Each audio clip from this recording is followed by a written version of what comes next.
that made this. Yeah, thank you so much, host. So we thank the people who made this second option possible to see that we go on with what we can do. Yeah, so we're very grateful to all of you today that we're starting our live session, the third and final for the research writing course we've started with AutoAid Nigeria Research Hub. It's been an enriching journey, if you ask me, very enriching. I'm thrilled to see the enthusiasm and dedication that we've seen from all the participants throughout the course, complaining about time, hitches with logging, all of those show dedication, they show enthusiasm that we want to get better. So as a wrap up for today, we wrap up today with the live session and then the third week or say 3-week research plan that we had for all of us. So we hope that it's been a good learning experience, and we hope that today we will deal with all remaining questions and concerns and comments around the research writing and publishing career for all of us, irrespective of our career milestone where we are at the moment. So we have gone through different stages of preparing to writing and publishing. So for today's live session, we're focusing on writing your research paper, where we have tried to look at a structured approach towards understanding writing a research paper to achieve clarity and coherence. That's the essence of writing in a structured manner, to achieve clarity and coherence. And interestingly, in this course, AutoAid Nigeria Research Hub, supported by our mother AutoAid UK, has supported us to introduce to you IMRAD. IMRAD is that acronym that shows introduction, methods, research, and discussion structure of writing a research paper. It's a popular acronym, IMRAD. I'm using IMRAD. Introduction, method, resource, and discussion. So it has taken you on this journey of the structured approach towards telling you what should feature in introduction. That there you're trying to set up your background. You're trying to make a background of the problem or uncovering the research question for which you set out for writing. And then we want you to see that hypotheses are made clear, whether they are implicit or explicit in the introduction. So I also remember that the course content introduced you to funnel approach of writing, the funnel. So you have a lot coming as you make a background, introduce to set the agenda, set the stage for the reader. And then you bring in a lot of information from other researchers. Remember what we did in week 1, standing on the shoulders of giants to get tall. So those that the giants have done, you review their works, put them together, and then with the intention of finding a gap, and then you narrow to that gap and why the gap is important to research on. That's what you do with the introduction. And then you dovetail into the methods, the methodology. Just like introduction can have different names, as we said in the course content, that it mustn't be introduction. You can have some journals say background. So irrespective of what name, nomenclature you have there in the journal specific format, IMRAD tells you that they are all introduction and achieving the same purpose. So methodology also can be another name for methods. It can also be research, method, materials, and methods. It can also be experimental section. So whatever nomenclature you find in the journal you have chosen is immaterial. What is important that you've also understood what you need to do with that section that follows introduction. That means you need to detail your research methodology, how you went about attempting to answer the question that you posed, because there's a problem. So you have stated the problem in the introduction, highlighting the gap and why it's important.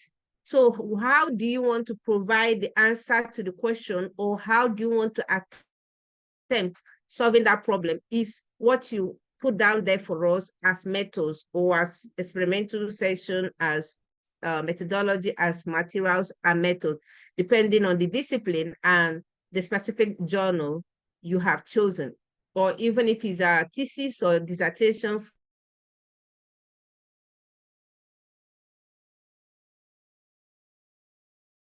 And we'll use our question approach to ask you what should be contained there. You select, you have incorrect, correct. So the good thing about it, again, in the exercise session is that you can fail and redo to pass. And when you redo, you understand why the other one is incorrect. There are footnotes that shows why an answer is incorrect and why they are correct. Going through the result session, now you have told us how you would like to solve the problem you identified in the introduction, and you have told us how you would like to answer the question if it's a research question that you posed. Now, what did you find out? What is the answer to the research question? That's what you do with the result. What is the answer to that research question? Or what did you find as a solution to the problem you presented in the introduction? That's your results. Again, you need to tell us the meaning of the results. If you say 20 women, if you're researching on, let's say, the skills, the dancing skills of women in different cultural background. If you say the people from this culture dance better, maybe 20 can dance better, what is the import of that result? So does it mean dancing is an art that has been accepted or in that country or in that culture and represent something? So that meaning of the result is what you do with the discussion. That's why I want you to bring in as much as possible people's findings. Link it to yours so that you don't look like an island, a tree in an ocean, only you. You want to connect your interpretation to other people's discussion, other findings, whether yours is in agreement or yours deviates from what findings. And if yours deviates, what do you think is the reason? So you mustn't align your answers or the interpretation of your result with that in literature, except it does align. So if it deviates, what do you think? What do you propose could be the reason why the deviation was observed? So some discussion would have a conclusion attached to it. Some journals will give you conclusion as a subheading after discussion. Some would tell you to find it embedded in the discussion, but if nothing is said about it, just know that the last paragraph of your discussion should be the conclusion. What do you do with the conclusion? You summarize your key findings and make suggestions for future direction of that research. Remember that that suggestion, which is recommendation, should always stem from the work, shouldn't be hanging in the air. So when you summarize key findings, the course material has also told you not to copy a paragraph or copy a sentence from the discussion and post as your conclusion. No, it should just be in a nutshell, the take home of the individual who is your audience. That's what you would like to do. It's like, so remember that as an abstract, even, please, could you mute your microphone if you're not talking to us? If you're talking to another audience, please mute your microphone. But this is not how it is normally. So if you're looking at IMRAD, you don't see abstract in the IMRAD, introduction, methodology, methods, results, and discussion. So abstract is always there. So it's just that condensed statement that gives you what was done, how it was done, what the findings are, and what the meaning of the findings are. And then you can recommend if you want. You mustn't have recommendation in the abstract. So abstract should have, if you look at the exercise question too, you see the abstract should have a bit of everything that you have said in the paper. So it's a concise statement that tells you everything, what was done, how it was done, and the result, meaning of the result. That may end up with recommendation or not.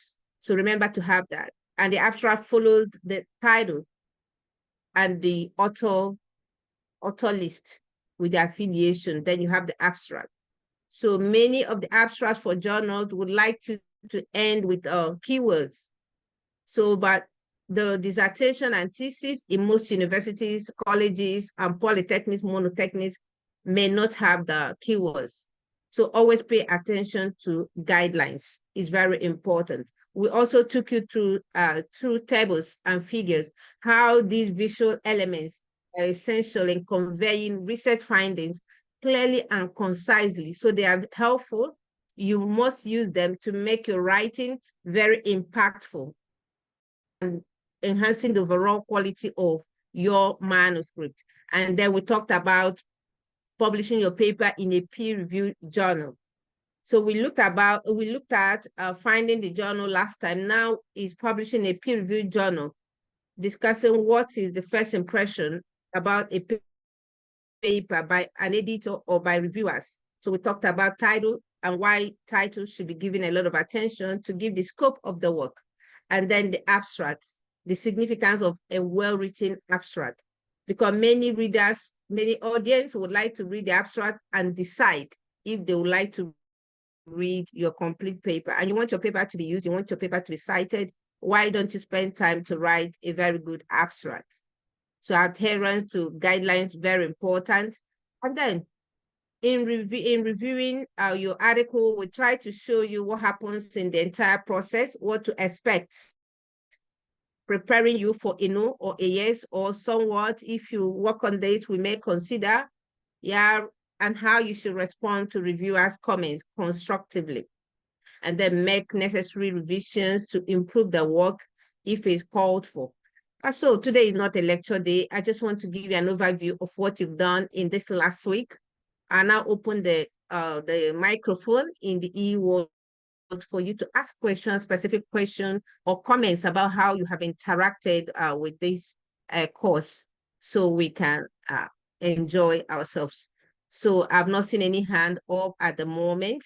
If you would like to jump up and ask a question, raise your hands up so we can recognize you, or use the chat room so we can read your chat. I know on a Telegram, someone asked if we can extend this course. My answer to that is that we're extending the course, not for live session, for you to interact with the content for 2 weeks, max 2 weeks from today.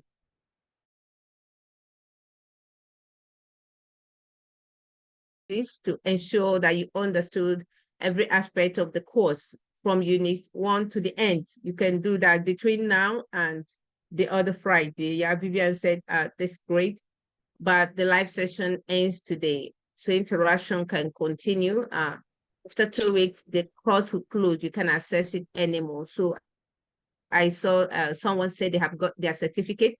That is very good. Congratulations to you. Kusube, so we welcome you now. Turn on your microphone and ask your question. Okay, and thank you those so not much. From Nigeria, yeah, before you go, those who are not from Nigeria, also in the chat room, right? We want to know the countries that are in the room. Go ahead, Kusube. Okay, thank you so much, dear Professor. Good morning. Good morning. Can you hear me? Yes, please. Okay, thank you so much. If no, I want to know when we take an abstract, the number of words to use. There is a standard number, or this number can vary from a journal to another journal. The number of words to use in abstract. The number of words. Okay, thank you. Yeah, yeah. Okay, so yeah, the number of words to use, moving from one journal to the other. I did introduce my facilitators today because it's really very short. I'm looking to see them if they are here. Haven't seen any. Okay. As soon as facilitators, please private chat me or use our facilitators group to tell me you're here so I can call you up, or you can also turn your microphone and speak. Okay, so for number of words, if you look at the course material, we told you not to exceed 200 words for your abstract generally, because we say it's a condensed information giving you what was done, how it was done, what findings were, and meaning of the findings. If you like, you can add a sentence to recommendation if it's necessary. So you can see that a lot of people, research has shown that people are moved to reading your complete paper if they are excited about your abstract. So we don't want you to flood it with a lot of information. For the dissertation and thesis in your university, because his dissertation is a thesis, so it's very voluminous. It has a lot of papers that can come out of it because of the nature of the results. So you can have some universities who say 350 for PhD work and then 250 for masters. So that doesn't make it that when you're writing abstract for a journal, you should target that. No, because that is more than a journal paper in the dissertation or thesis. So by writing a paper for publication in a journal, we tell you not to exceed 200 and read the guidelines for author. Even when you have finished writing and you have written 200 or 180, and then you read the guidelines for the author, you find is 150. You have to reduce, find what should go out, but ensuring that you retain the structure of an abstract, having what was done, how it was done, what findings were, and the meaning of the results. So you must have that in every abstract, even if it's 80, even if they say 80 words, that 80 should contain these 4 members in it. Yeah, so I don't know whether that satisfies Kusube. Yeah, thank you so much. I am satisfied. Thank you so much for your answer. Okay, that's fine. I saw a hand up, but now it's down. Is the honor?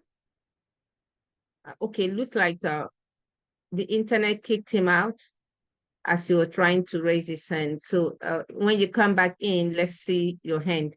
Okay, Sada said, thanks to the organizers of this course. I've really learned a lot. I'm grateful for the extension. We also appreciate you, Sadat. Good morning, please. I'm not in the Telegram group. I will appreciate if I'm added. Can I have the course material before the period elapses? Yes, we're telling you, you go there, interact with the course material. We don't share any, when we're teaching you where the world is headed using LMS, that learning, the learning platform that most of the trainers and organizations are giving capacity building as an output use now. Okay, so we don't have to do PDF sharing. So you go there, interact with the course, and you have it. We've been on for 3 weeks. So you have it till another 2 5 weeks is enough for you to interact with the course if you're really interested. So we encourage you to go back to your sign in back and interact with the course material from now till the next 2 weeks. Thanks, Christiana. Okay, so we have Ghana, we have Uganda in the room. Okay, that's fine. Do we have another hand up? Okay, you're really sad that, okay, I've read your message. Before I call Ona, okay, we also have, okay, I'm glad for the 2 weeks extension to enable me digest the course content properly. That's from Vivian Joko. That's cool. We have India, we have Uganda, and we have Ghana. That's great. The diversity is good. Okay, so let's welcome Ona. Okay, Nemeka is asking me what day precisely. You want to send me to my calendar. That's no biggie.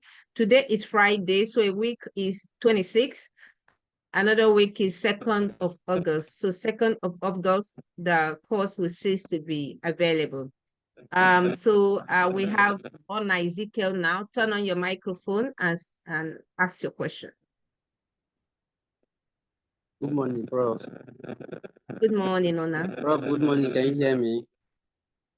Yes, please, I can hear you. I want to appreciate you and other. I want to appreciate you for other facilitators for your effort for this wonderful program. But in spite of the difficulties today, still find a way to fulfill promise to us. God bless you. I want to ask a question. I have really learned a lot from this program. And I submitted the work with Jonah for over 3 months now, and I've not gotten any reply from them. should I still exercise patience as you have taught us, or will it be proper if I send the work to other journal? Your network is not very stable. So you said you've sent the work to a journal. Is it good to send it to another journal? Yes. Is that a question? Yes, I have sent the work to a journal. So if I send it to another journal, okay. Okay, thank you so much. I think I managed to understand. If you look at what we did last week on publishing ethics, so you see that that is ethically wrong. When we have sent a paper to a journal, it's not advisable to send to another journal until you have got a decision from the first journal, except you would like to withdraw the article. You can write the journal while they are processing your paper to withdraw, write to the editor of the journal. The information is always available on the website of the journal. So you can write them for some reasons you may want to declare or not that you like.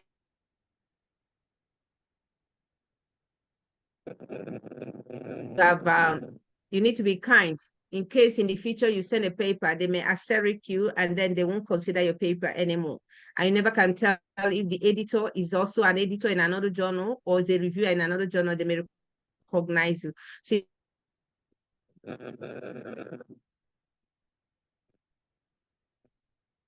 if you want to do that, you be kind enough to write for some and find a way you are giving XYZ. You would like to withdraw the paper. You're so sorry for their time and resources they have spent attempting or commencing processing of your submission, and you regret every inconveniences, something like that would be nice to write. And then they will also reply that they have a release of paper. And if you go onto your page there, if you log in, you find that paper withdrawn. The status will change from maybe under consideration, under review, or whatever submitted, you see it withdrawn. So you'll be free to send another one. Is that okay? Yes, very okay, ma. Okay, thank you. Issa Idris, let's hear you.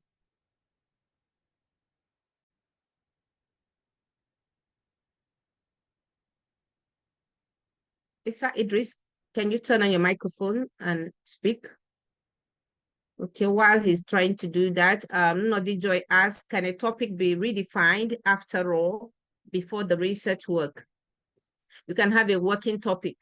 When you said about our research, you can have a working topic. As you progress, you can redefine the topic. And maybe even when you finish, you can, because we'll tell you that a good topic describes the scope of the work. If you write and say the study of, let me say, the eating pattern of infants among blah, blah, blah, blah, blah, a comprehensive approach or a comparative or whatever thing that you add. You know, some topics can come with colon and something supporting the main title. So if you do that, you see that the scope is clearly given out. So you're doing a comprehensive study or you're doing a comparative study. That means there are things to be compared. And then you're going to be focusing on infants and in some location. So we want your scope to be out in your title. For a title to be good, it gives out the scope of the work. Yeah. So we have okay, Prof said, okay, Ona say he's satisfied. Thanks to AutoAid, it's quite engaging and also a rare opportunity. Still pleading for the extension of certification, please. Some of us are quite busy with primary activities. Yeah, we've extended Hamid. Maybe you've not had, we extended for 2 weeks. Okay. Okay. Who else is here? Issa Idris, are you there now? Are you ready? Issa Idris is not there. Okay, so while I'm waiting for some of that, Issa Idris is the only person we have his hand up, while others are processing. Yeah, Isa. Yeah, go ahead. Yeah, we called you earlier. I wish to appreciate all the efforts. May God reward you abundantly, ma. Amen. Yeah, I happen to miss this very particular research workshop. I don't know. And I don't know, since you have given a 2 weeks extension, I don't know whether I can still join and still acquire what others has achieved.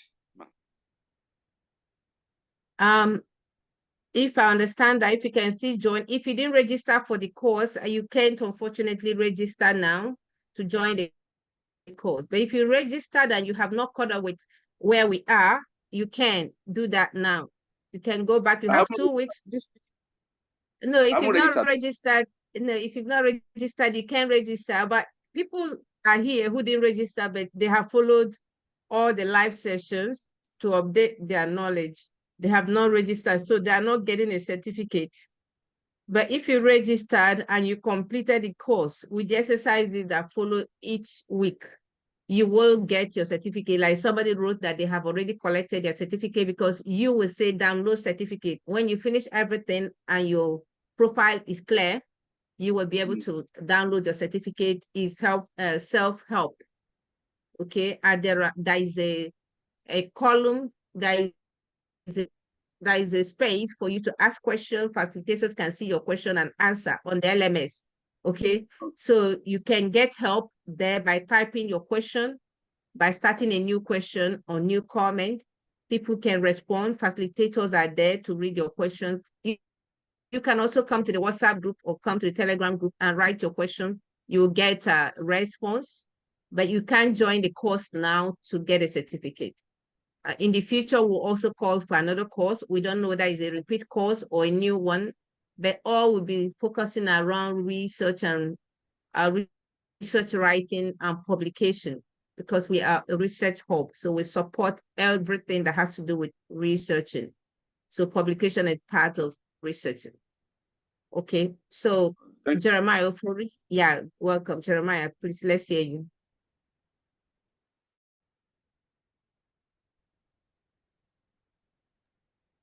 Okay, Prof, thank you. I'm from Ghana. A colleague of ours complained to us that she sent her journal to a journal to be published in a journal outlet, and later she realized it was a predatory.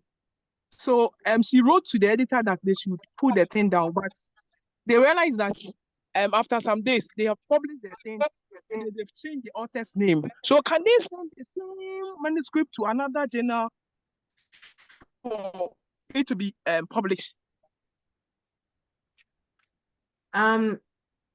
It's very challenging dealing with predatory journal. I have dealt with them before.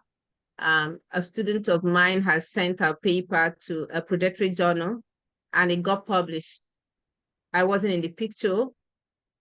I saw it on ResearchGate asking me if I am an author, and I didn't respond because I didn't recognize the paper.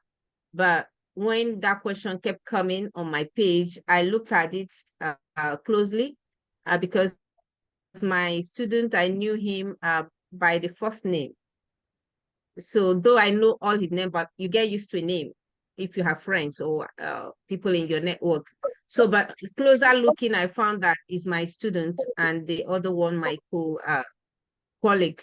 So I told him to withdraw the paper. Same thing, he wrote, then they don't respond. And when we teach about the predatory journal, one of their characteristics is that they are wishing to make money off you. So once they succeed getting the money off you, they are done with you. Most times they don't reply your messages. They can reply when you haven't paid. If you're asking for reduction in price, they ask you to pay $500, can I pay $150? They'll reply, okay, we are so kind because of your interest and your profile, we have looked online. Meanwhile, they didn't look at anything. We are offering you a 50% discount. Now you can pay $250. They keep replying until they lure you to drop the money. Once you part with your money, they are done with you. So what we normally advise is that, like what we did, you do email to them, copy all the contacts you can find on their website if they do have website, or if it's unsolicited emails that they did to you and they don't have website, so you copy all those. Maybe if you can highlight the one you use in submitting it, so somebody can know that it's an active email. So you can write them to withdraw, you can write a reminder, and keep those emails as your evidence. Then you can move on. You can send to another journal. But one thing difficult about it is that if they are findable online, sometimes the new journal finds them and tells you that this paper that you have plagiarized yourself 100%, because they're going to find everything there. So sometimes if you're not lazy, it may be better to rejig the topic, throw things around so it looks a little bit new, even as you have rejected that one. Make sure you don't find it in your CV. Don't put that paper in your CV because you dissociated yourself from it. So don't put in your CV. So you can reject things around it and then send to new job.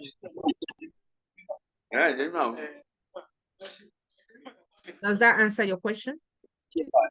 Oh, okay. Thank you, Prof. Great. Yes, Madam. Okay, so yeah, one of the facilitators in the room now, Dr. Aneyu Aidu. So she will support if there are further questions in the room.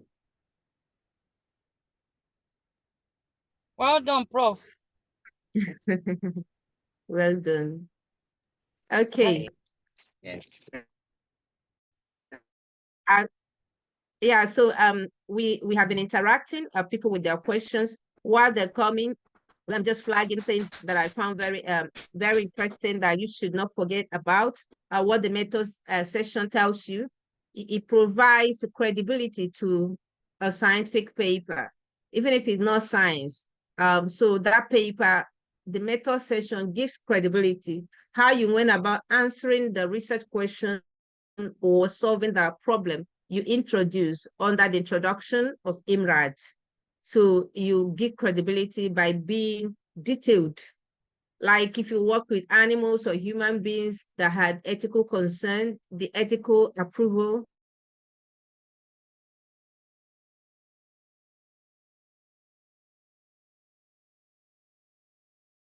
its name, the manufacturer of the reagent, equipment, the manufacturers, the year they manufacture them, all these are important. The precision, they are very important in this session because we want to see reproducibility. If your work cannot be reproduced, someone can go to confirm your findings, then something is very wrong.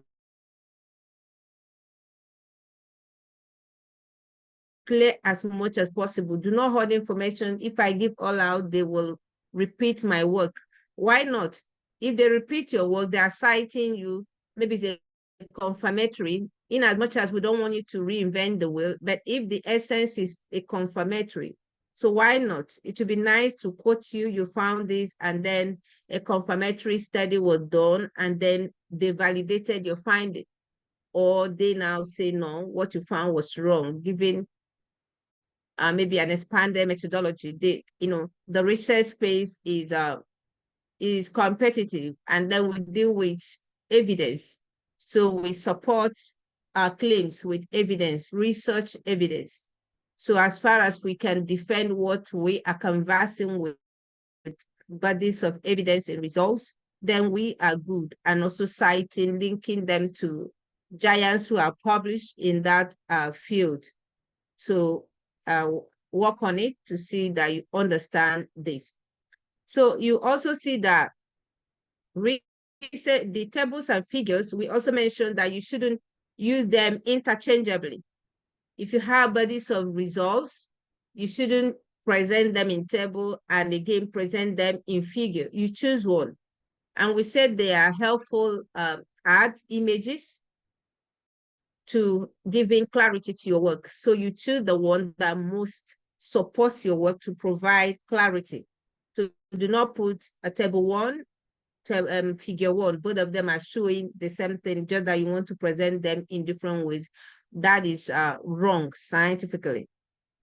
Okay, so Some journals will also ask you to join the results and discussion together. So also obey that. If they don't,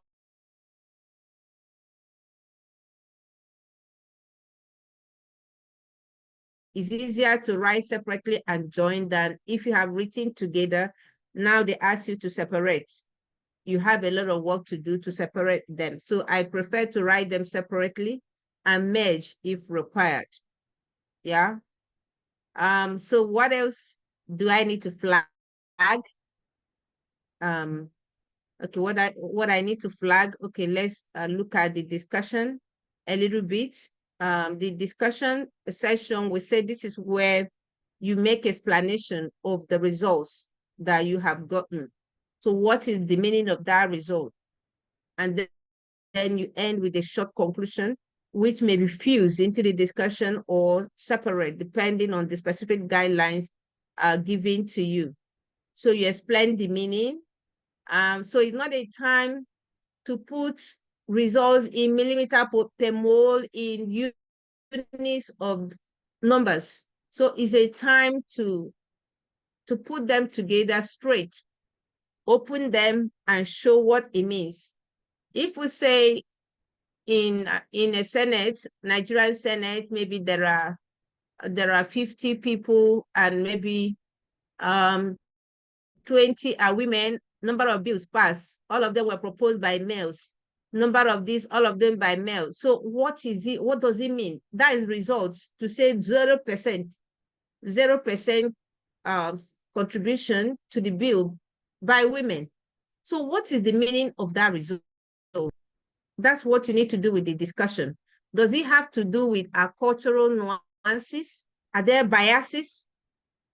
Gender biases? So all of those can come in as your discussion, which is the meaning of your results. So also answering research questions and hypotheses you stated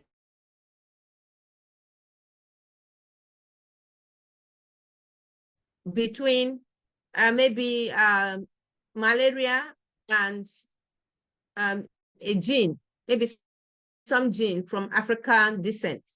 So it is now you now use your results to discuss the relationship, how if there is a correlation. And sometimes we have used statistical tools that we declared under methods. So now we can use the results of those statistical analysis and evaluations that we did to also show maybe there's a correlation or there is statistical significance difference between something and another. It's not under result that you show that. The meaning, this statistical tool that you used now will be helpful to discuss your results. So you clarify how your findings are related to the findings of similar studies previously done. And we showed how to do references are good, how to put references if you have same authors writing and publishing thrice and you have used the 3 works, how you can put them if it's the same Nwichi et al. 2020, 2021, 2023, and close the bracket instead of writing Nwichi et al. 2020, Nwichi et al. And all of that. We put a lot of exercises to help you navigate through these spaces. So that discussion also helps you to suggest themes for future research. That's also what researchers find useful in your work. You're able to direct them into where the research is headed. Maybe either intentional, you could not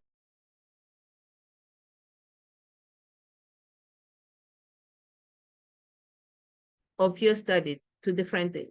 So limitations, the ones you could not control and the one you chose to control.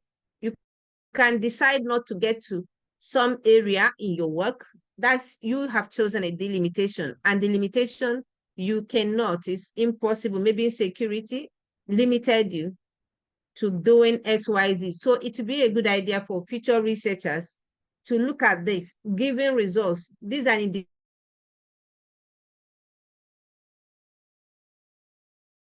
to what that result means. So you can say information on XYZ can help to conclude on what these pointers are. So you can do that, suggesting for future research. So a paper with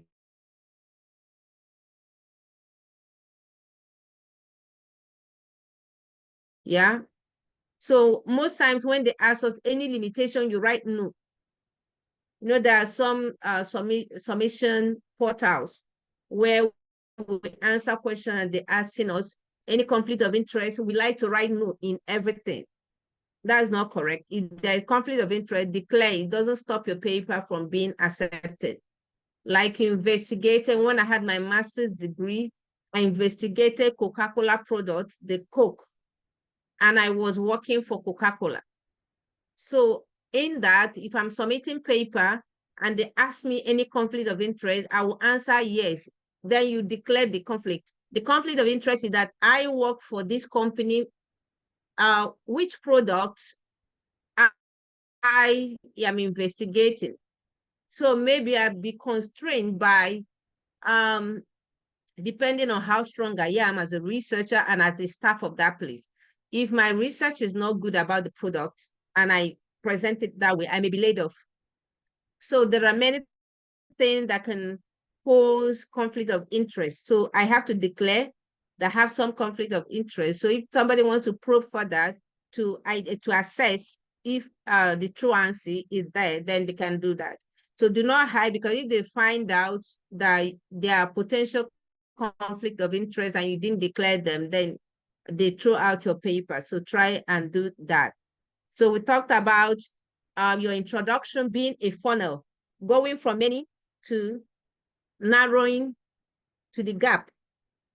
Okay, and then why that gap is important to study. But now in discussion, we want you to invert the funnel. So the funnel is this way. Now I want you to go this way, inverted funnel. So you go from little and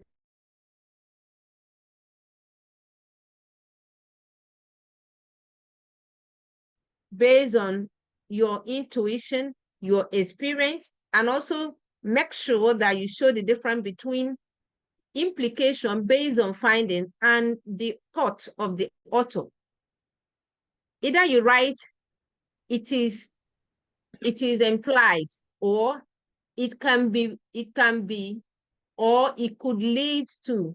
So these are the thoughts of the author, not based on results. If I say everybody in my university is dwarf, so it could mean that my university looks at height before they recruit, either as academic staff, non-academic, or as students on admission. So something that is my thinking. So it is not result-based. Everybody is a dwarf does not mean that university has a policy around recruitment or admission that has to do with the height of the individual.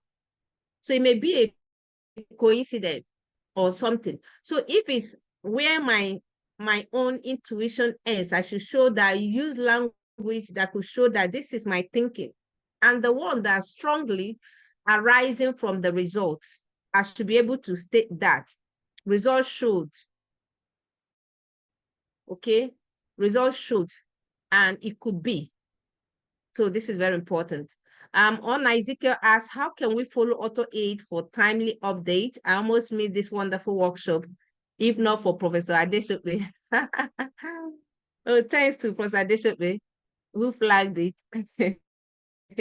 He's one of our facilitators in the mentorship program. So I thanks to Professor Adeshope.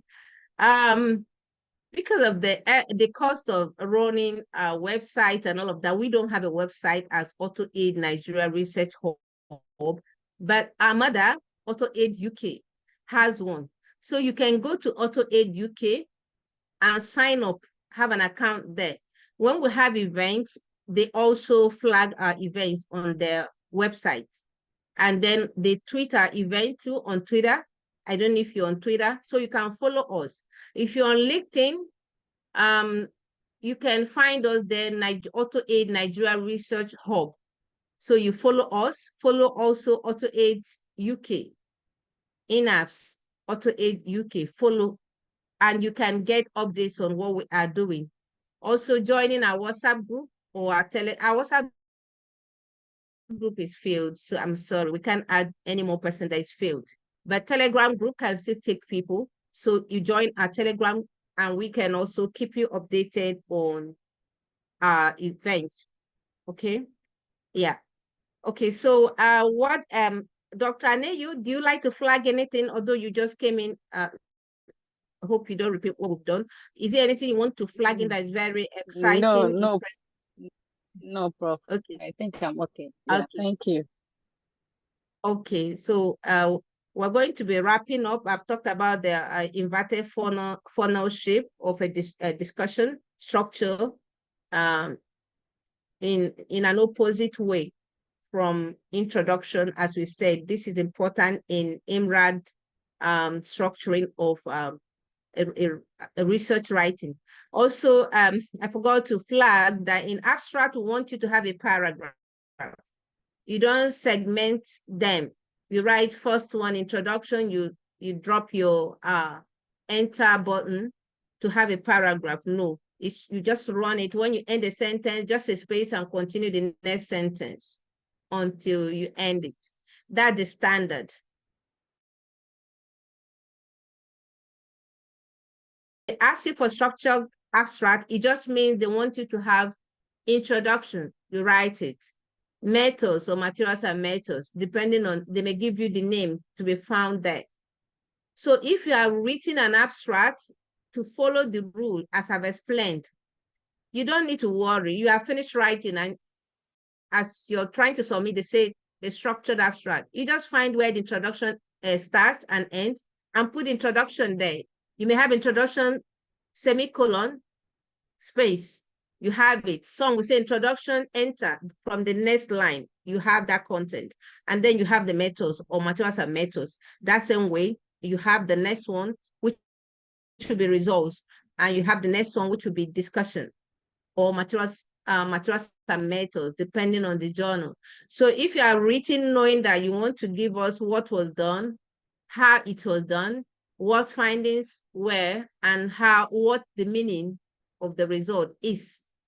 And you may end with recommendation or leave it at the meaning of the result. If you have borne that in mind when writing the abstract, so you're not lost, you just find where they started and ended and give that heading introduction and give that heading materials and methods and give that heading a result, give that heading discussion, and you're good. So always make sure that your abstract is complete. Otherwise, when you're asked to give a structured abstract, you find out that maybe methodology is not there or your results are not there. Some write abstract, we don't see any result. You go from methodology and go to meaning of your result. That is wrong. We must see results in your abstract before the meaning of the result. So remember to cite while you write. This is very important so you don't run into plagiarism. We highlighted that last week. Cite. Many people use the citation tools. So make sure you use them if you know how to use them, but you should know how to use them for enhanced efficiency. Yeah, but I told you I am old school in that. I normally write manually. I cite manually. When I get material I'm interested in, I type out the reference.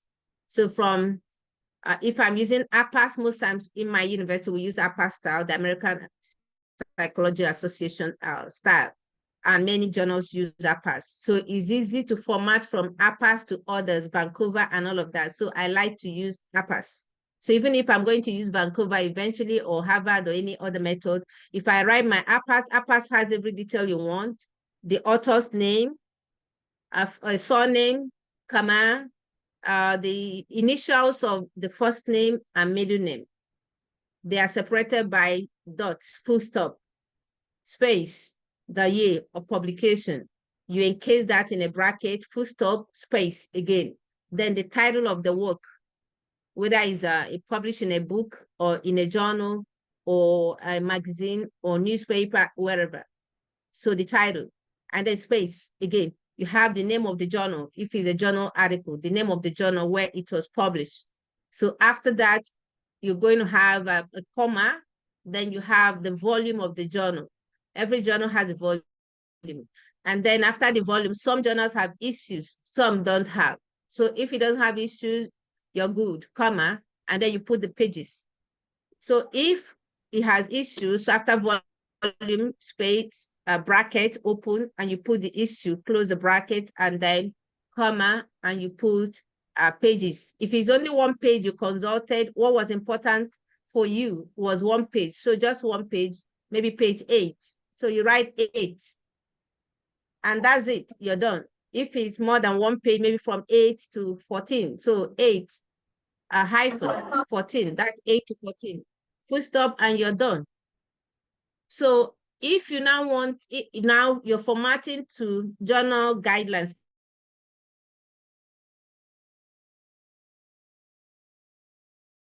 National Journal of Phytoremediation, which I normally consult as an environmental researcher who does cleanup using plants. So if I'm asked to do that, International Journal of Phytoremediation will be INTL, that's INTL dot J dot phytorem dot. So you don't formulate it by yourself. These have been given by standard organizations. So if you go online and write, for example, International Journal of Phytoremediation, abbreviated form, it will give you this INTL J dot phytorem dot. So same way, your own journal where you publish will have the abbreviated form. You can try that on Google page.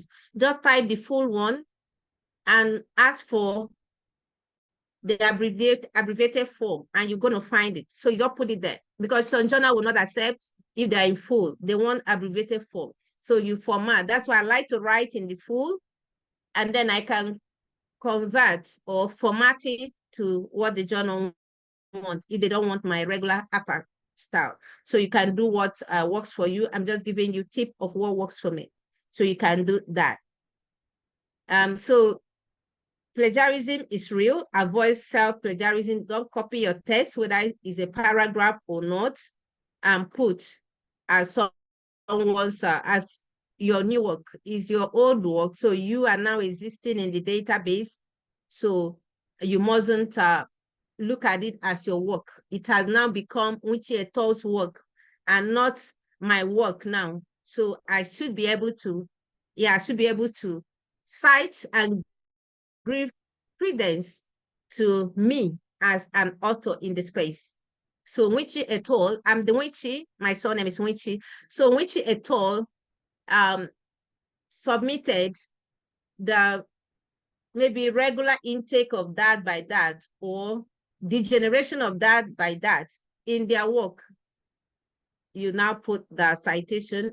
So you can have in test where you begin with Nwichi et al. 2020 proposed the inclusion of that and that, or inclusion of that would be necessary to do that, you open a bracket, Nwichi et al. 2020. So that's citation, putting at the end of the sentence or beginning a sentence. It can also be in the middle, depending on what you want to tweak it. Don't make them flat by every sentence begin with your reference, or every reference finds its way at the end of the sentence throughout your work becomes stereotyped and boring. So you should be able to tweak them.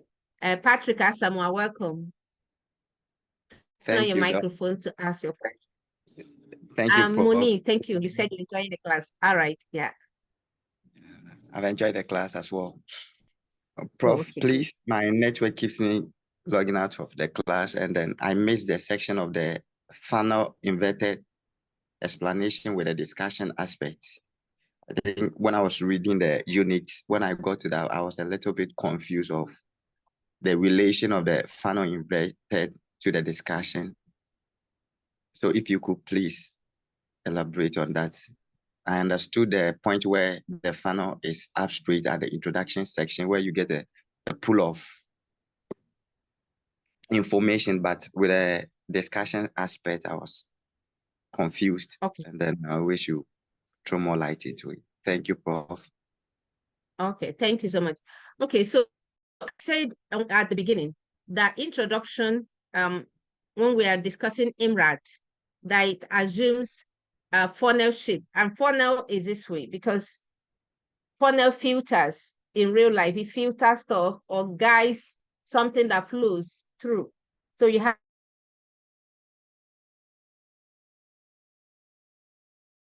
to achieve two things. You want to achieve giving the background of what you're about to say. So you set the stage, so to speak, and you raise important questions or highlight the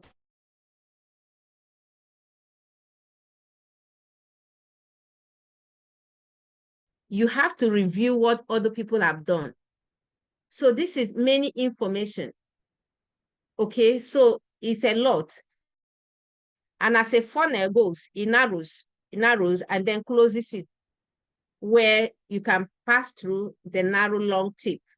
So that same way, I say that the whole of information you put in there, you're trying to x-ray a problem. So in order to uncover gaps that you need to, because there is no gap, we want to contribute to knowledge in research. We want to contribute to knowledge, existing knowledge, either improve the way we can understand it, or bring new knowledge completely, or bring a theory to interpret existing knowledge. These are things that we want to achieve when we are carrying out a research. So now you need to highlight a gap why people will agree with you that something to be done there in that field, okay? So you now highlight with other people's work, you narrow down and uncover the gap. So XYZ did that. They work with a few individuals.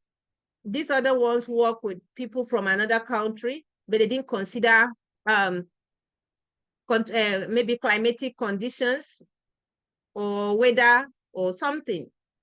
This other one did this, although they considered the weather conditions, they did not calibrate it with maybe time. This other one did. So you're trying to bring a lot of information, what's happening in the field, to show that you understand that field. So you're setting the stage, and then you narrow.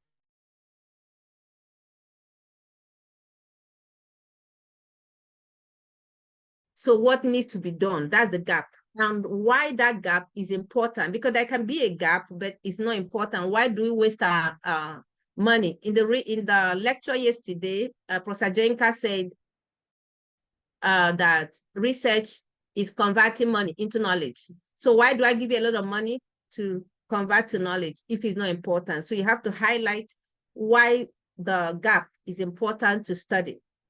So that's how it's a funnel. So we now say in the discussion, which is the last letter in the acronym INRAD, that you need to invert the funnel. Now you go this way, inverted funnel is this way. So narrow to broad instead of broad to narrow. So you're going narrow to broad. What does it mean? That you're starting off with your results. I gave examples. Like you found, I don't know what researches you are doing. We are doing different kinds of research in this room. Some are scientists, some are social scientists, some are humanities, we are all researchers. So, but we do the same thing. We are contributing to knowledge, okay? So you want to start with analysis of your result. You have presented your result. This is not time to present results.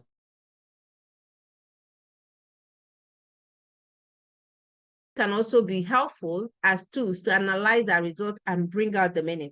So you analyze the results of your study, and then connect that, make a connection with people. Remember when we're talking about the giants, standing on the shoulders of giants to be tall.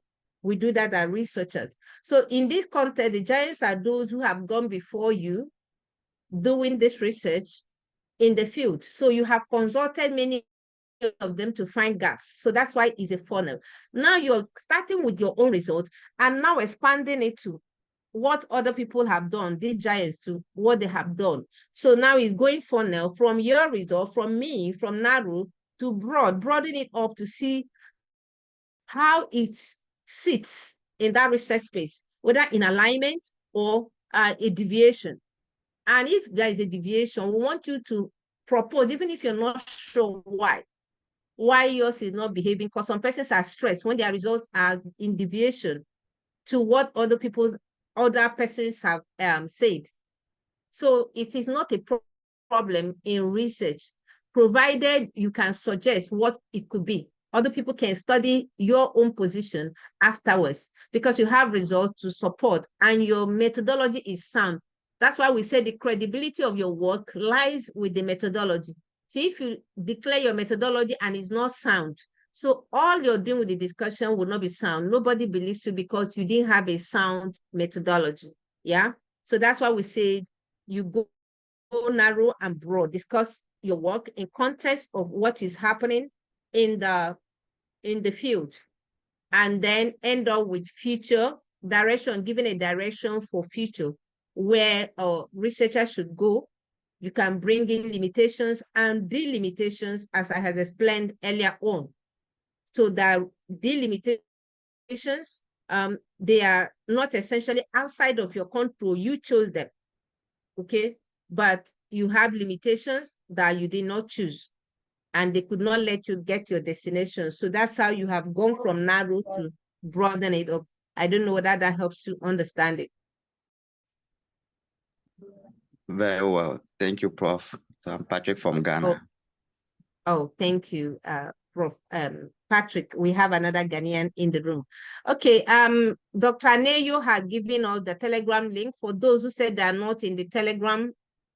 So you can find the link here, copy and post on your device, and that can land you to join the Telegram group for AutoAid.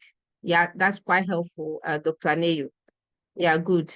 Okay, is there any other question? It's supposed to be the 1 hour, but we have done from 11 to 12:32. Okay, we started like 11:30. So this is like 1 hour. We are very good. Okay, so is there any other quick one? I think I've run through what I find very important. Every part of the course is important, but there are things you shouldn't miss out on. That's why I try to recommend those and highlight them. So as you have 2 weeks to go back to them again, you can do that over and over and get it into your DNA. It's not good. I see people writing abstract, they open another abstract, they try to pattern the abstract after another. It's not a helpful writing. It means that you don't know what an abstract is. So if they wake you up from sleep, you should know that an abstract is what you have done, how it was done, what you found, and what the meaning of your finding is. So knowing that, why will you look at another abstract, how they did it, you keep writing. Every time you're writing, you get an abstract, open it, and keep writing from that. It means that you don't understand, and you're going to be a very boring writer. We want you to flow. The author's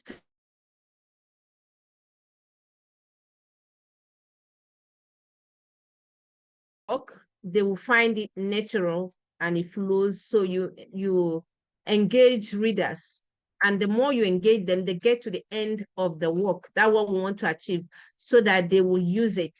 They use it in their work, in designing their work, in discussing their work, and then they can cite it. We want to be cited, we want to have our works being used for other research. We want to contribute.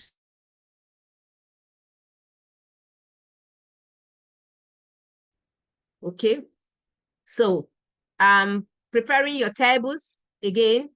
Now we don't have the grid lines in the current tables. So when you're doing your tables, if you choose a table from Microsoft Space, the window of Microsoft, inside that table is going to put grid lines for you. So when you finish, you highlight them and right click and remove the grid lines. So we don't want the grid lines on the tables, the current tables. The grid line can only be found encasing the titles. Like if you have serial number, name, if you have an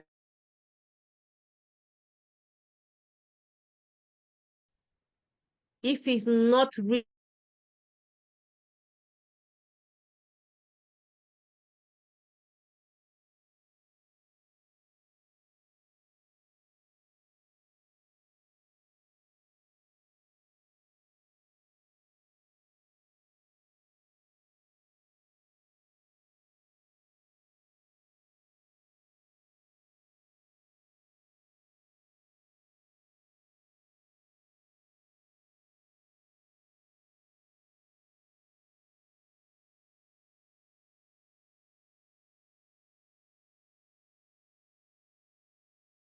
Sorry, I got kicked out. So I'm saying that what makes appendix can be resolved. What finds its way to appendix can actually be resolved depending on the research. So if it's not needed for the understanding of that work, but it can provide a third layer of information to a reader, then it becomes an appendix.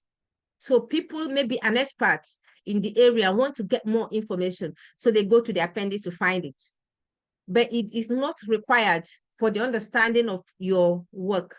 So it's an appendix. But if it's required for the understanding of your work, then it's results. So it goes into the main work and not an appendix, whether it's in your thesis or in your paper writing. I hope that sounds clear. If we don't have another question, another comment, okay, Professor Maria.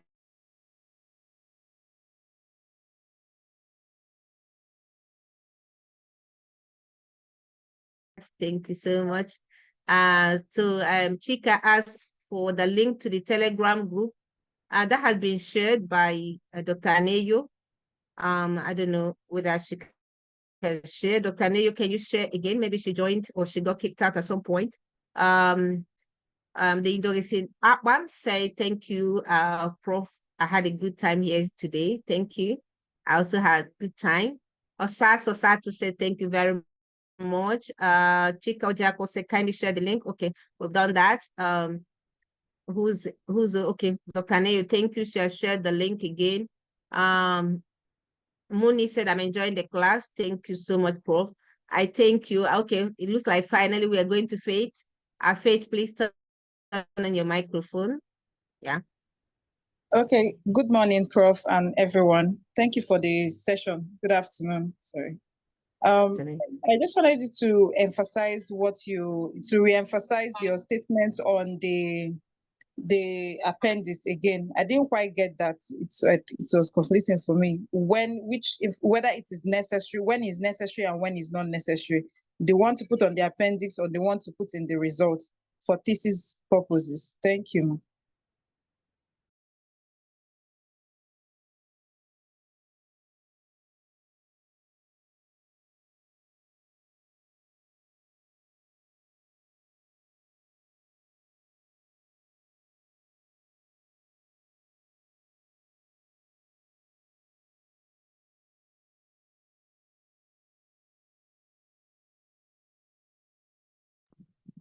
Did anybody hear me?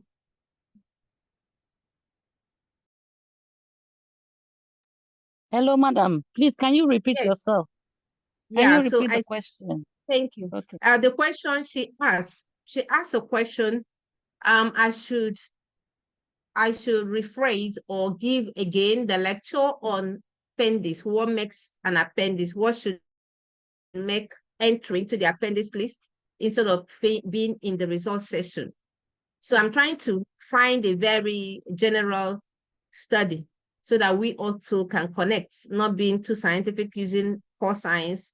So now I'm saying if we want to study the knowledge and perception of, let's say, use of condom among Nigerian youth, okay? So if I have the age of participants, that age should be resolved because it's needed. We want to see, we're studying youth. So who qualifies to be a youth? From what age to what age? So if we're studying knowledge and perception of use of condom in Nigeria, the age will go to appendix because it's not needed. Remember the title talks about the scope. So it's not needed to understand those who contributed. We want to see that Nigerians contributed. So that goes to appendix. So I'm trying to say that appendix, what makes entry on that appendix are those pieces of information that could provide a third layer of understanding, not necessarily required to understand the work, but could provide additional information. So experts, for example, would like to, we are studying Nigerians, they may decide to go to appendix to see those who are present, whether they are women or men, whether they are youth or adults, people who is in this digital age. All these people are saying a condom is not good or is good. Maybe digital people are talking here. They go to see, because as you're reading it, you know, ideas well up in you. You want to see more things that could help you confirm your curiosity. So you go to appendix to get it. But it's not required to understand the message, the problem you canvass, the methodology you use in solving the problem or the question you raise, how you try to provide the answer, the results you obtained is not there. It's not required. The study flows from beginning to the end without those, but they can provide additional information. Therefore, they become appendix. So you have appendix 1, appendix 2, depending on how many that they are. So if you're reporting an implementation research, attendance is always important as an appendix. Attendance sheet.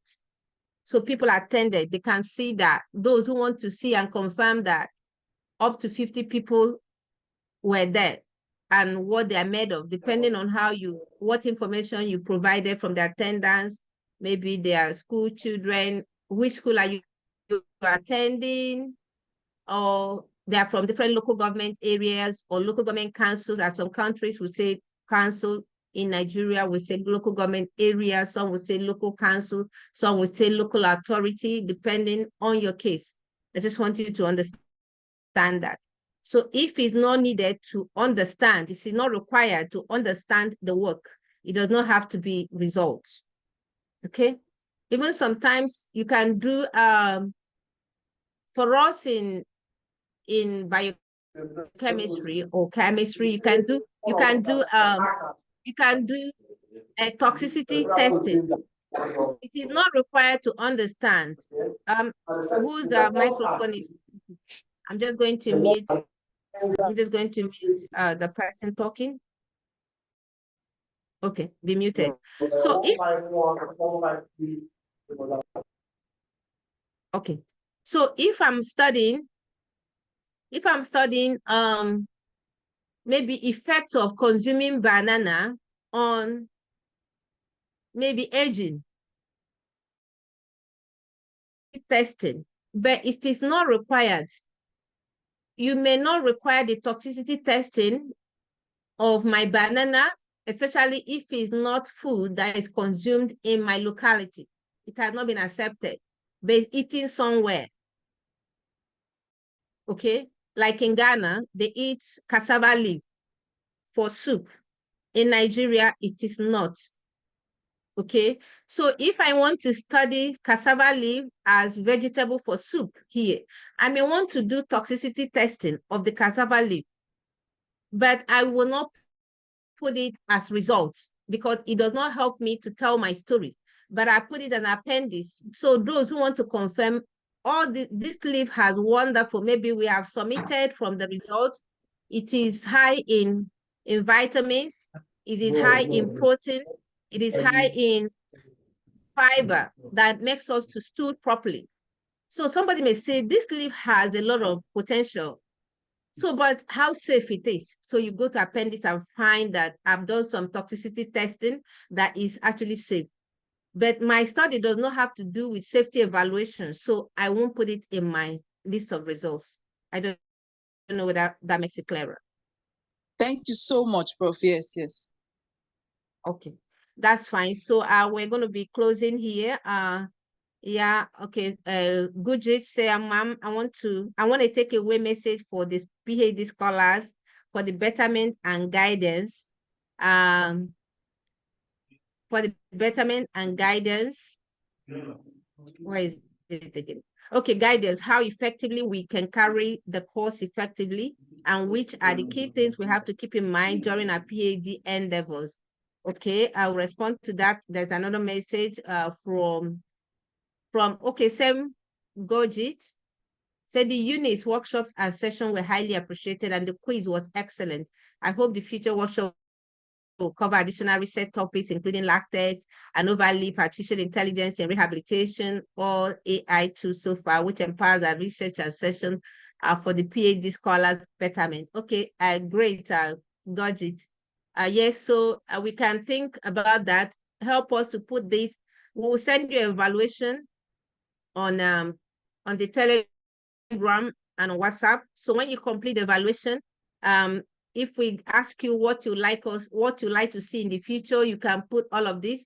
We see the frequency of the appearance. That helps us to know whether we'll put resources into digging search and bringing it to your table. But these ones we've given you, people wanted a repeat when we finish the last session, a repeat of this session. So that's why we have brought it your way.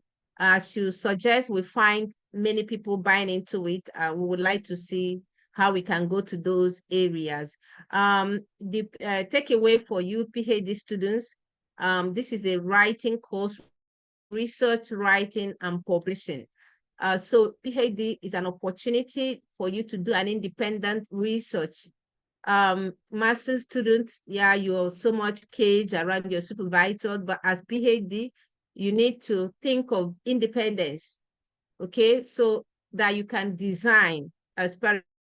After PhD, you become lecturer too. If you want to go into academia, you become lecturer too. Remember, the master's students are assistant lecturer, meaning that they are not lecturer, they're assisting lecturers.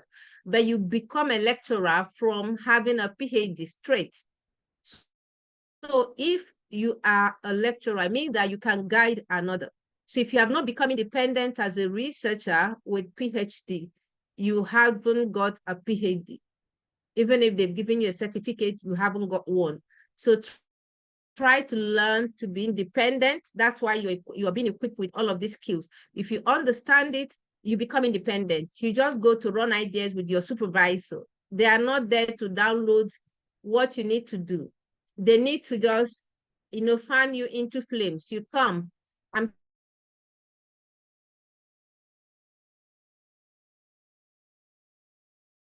and gap in this. I want to expand the scope and do a little bit of this, giving XYZ, and your supervisor said, I think it's great, just run on it. Or says, okay, that's fine, but if you could, the scope now is too broad, it looks like you're going nowhere, directionless.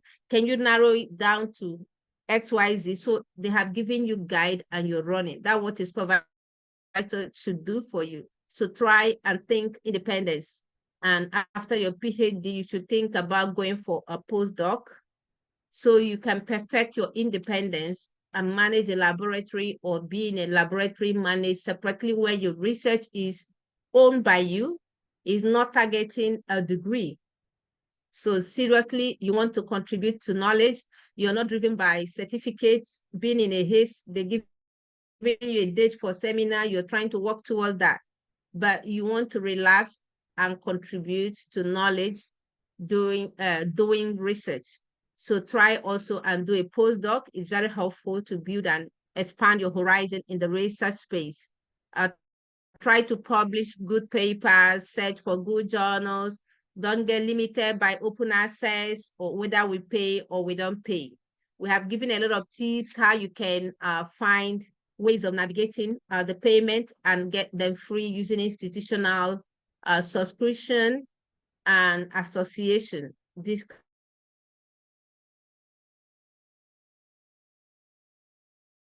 leveraging the social media to share your research work. If you are published, share widely so people can see what you're doing. You get excited. As people use your work, it gives you extra protein and vitamins. Don't mind me, I'm speaking like a scientist.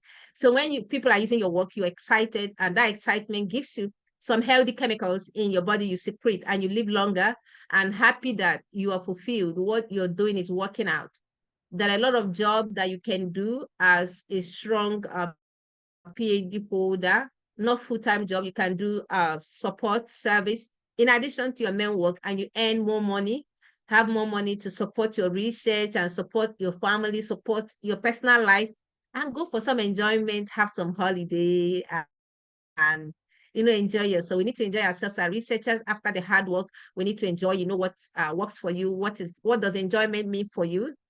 Some persons would like to sit down in some beautiful place and watch the world from a height, what makes you happy. Work hard to get some money, some resources, and expand your network. Some things you may get without money, but network will have to do it for you. They said the net work you have is the net worth. So try and build network. As we're in this room, you see your colleagues, they introduce themselves, chat them up, know what they're up to. Can we collaborate and all of that? Can I come to your lab for postdoc and something? That's how life goes. So thank you so much. I don't know if Dr. Aneyo would like to have give some advice for our PhD scholars. Thank you so much, ma'am. It was 110% satisfied. Thank you. Thank you. Dr. Aneyo, do you have any advice? The PhD students would like to get some advice. Do you have some? Well, yes, you have said most of the things. What I just want to say is that they should just be diligent and be faithful, especially the scientists, like what you have said, that our work anyone can pick up our work and decide to replicate it. So we must be sincere because we want to contribute to the knowledge gap. So, and that is very, very important. And that, like what you have said, they should try to network and try to go outside from their locality and see the way things are done better. So anyway, I wish them all the best. Well done, Prof. Hello, can you hear me? That one is asking a little more on what the PhDs could do to make more money. It's a lot you can do to make more money. Something that exactly. Okay, you want to talk? Dr. Aneyo, go ahead. Yes, like there's nothing wrong if an early career scholar can get a small grant, like because if they get grants, you can. And another thing, in trying to make money, so that they won't get distracted. So it's better you get something that will also keep you focused in your field of study. Because if you are trying to make money and do all sorts of things, you might be distracted, and at the end of the day, you abandon the PhD.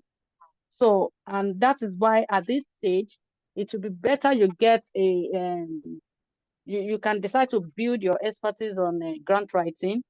So on some small early career grant writing, which will fetch you some little amounts. Absolutely. Absolutely. So you can do things before welcome Kusube. Okay, let's hear Kusube before I firm up what I wanted to contribute to Dr. Aneyo's. Okay, yes, please, Kusube. dear Professor, please, I want to know for those who haven't finished with the 6 units, is it possible to continue into present on the platform, or it will be closed today? The platform, the Telegram or the LMS, which one? Online course. Oh yeah, okay. So that means you came in a bit late.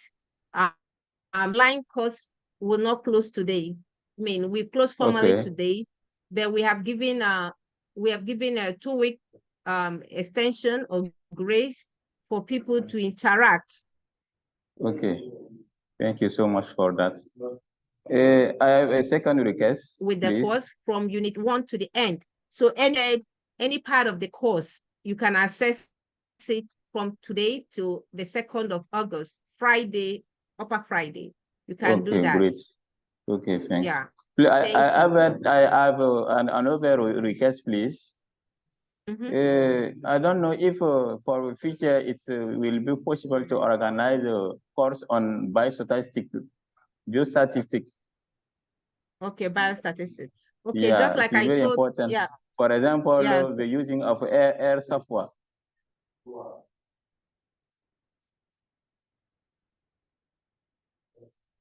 Hello, can you hear me?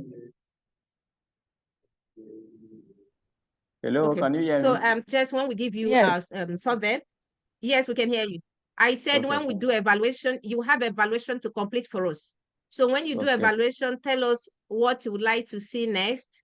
We'll see as much as we'd like to see that more people are interested in that, because if we do a course that is too narrow, so we have very little audience, and it's a lot of expenditure, both money, human resources, time, to organize these events. So we want to see.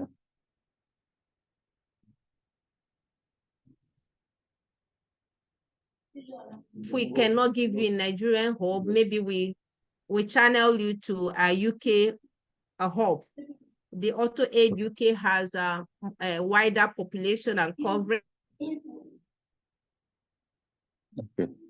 Okay, thank you so much. Because they have many people from all over the world to see you utilize both that and this, and you don't pay to become a member or participant in either AutoAid UK or AutoAid Nigeria Research Hub. So do well to give us feedback when we come to you.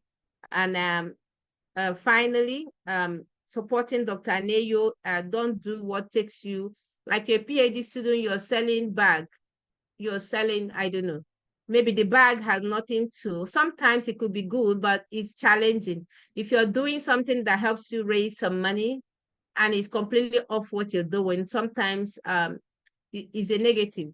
When you're a PhD student, because you're trying to be independent as much as possible, you need to focus. So you diversify, because you can make money from what you're doing, no matter the kind of research you're carrying out.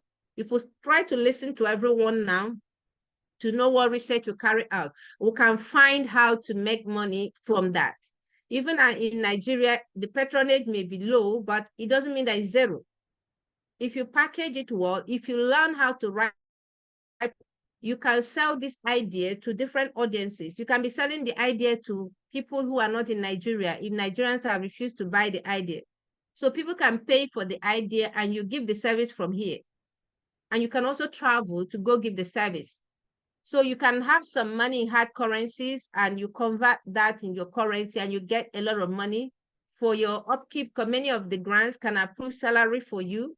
If you tell them you're not working you're not on any full-time job, or you're on full-time job, but you can spend some hours, extra hours on the job, so you can get some either salaries or responsibility allowance or something, and that can contribute to make you more comfortable to focus and be inspired, because you need some inspiration when you're doing the research to think, why am I finding this? Something is not supposed to grow muco, and now there's muco. Why?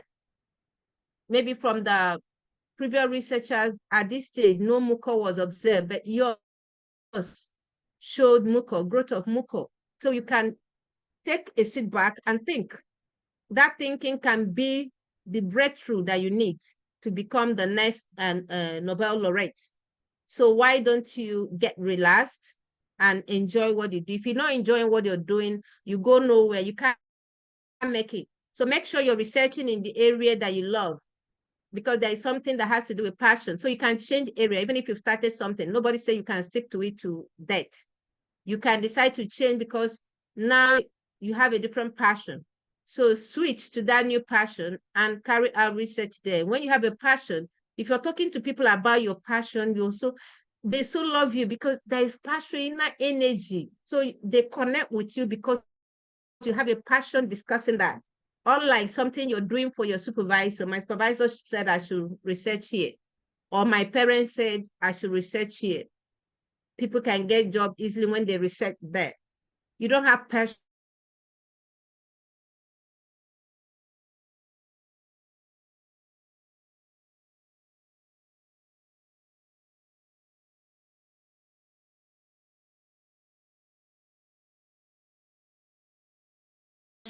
When the challenges of that field comes, passion, when you're choosing research area, and get guided by a mentor afternoon for all of us.